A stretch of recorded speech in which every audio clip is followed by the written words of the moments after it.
अपनी ही पति की हत्या सिर्फ तंत्र मंत्र और साजिशों के लिए कर सकती है। राजा रघुवंशी मर्डर केस एक ऐसा केस जो अब मर्डर मिस्ट्री नहीं बल्कि एक हॉरर थ्रिलर बन चुका है। मृतक राजा के भाई सचिन रघुवंशी का सनसनीखेज आरोप है कि ये मौत नहीं नर बलि थी। सोनम ने अपने बीमार पिता के लिए तांत्रिक रस्म के तहत राजा की बलि दे डाली।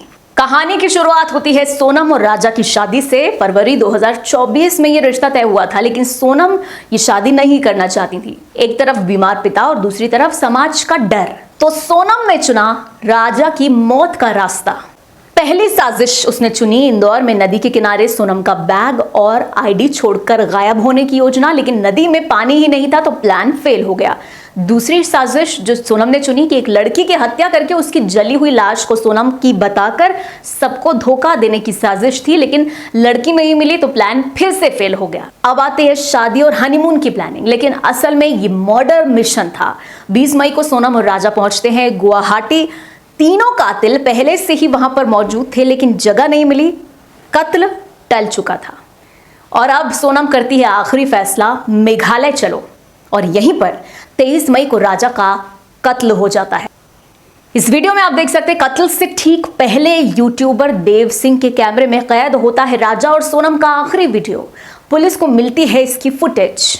लोकेशन चेरापूंजी का नोगरेआट डबल डेकर ब्रिज का रास्ता।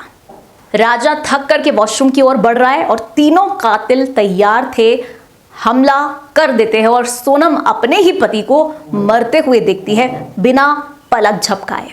और फिर आती है बारी लाश को खाई में फेंकने की। ऊंची रेलिंग के चलते दिक्कत आई तो सोनम खुद राजा की लाश को उठा करके खाई में फेंकने में मदद करती है। और फिर स्कूटी पर चारों भागते और सोनम बुर्का पहनकर फरार हो जाती है। लेकिन अब तक पुलिस एक्टिव हो चुकी थी। यूट्यूबर की वीडियो सोशल मीडिया और कॉल डिटेल से खुलती है परते।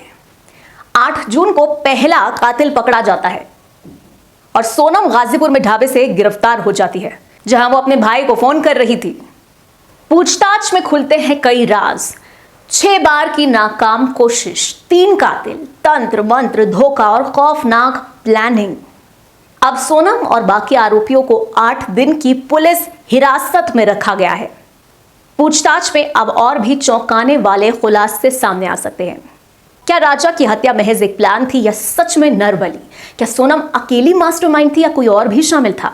और वो 2 रहस्यमयी लड़के कौन थे जो सोनम के साथ थे? सवाल अभी भी बाकी है, जवाब आने बाकी हैं। लेकिन ये साफ है कि ये कहानी एक पत्नी की नहीं, एक खतरनाक अपराधी की है।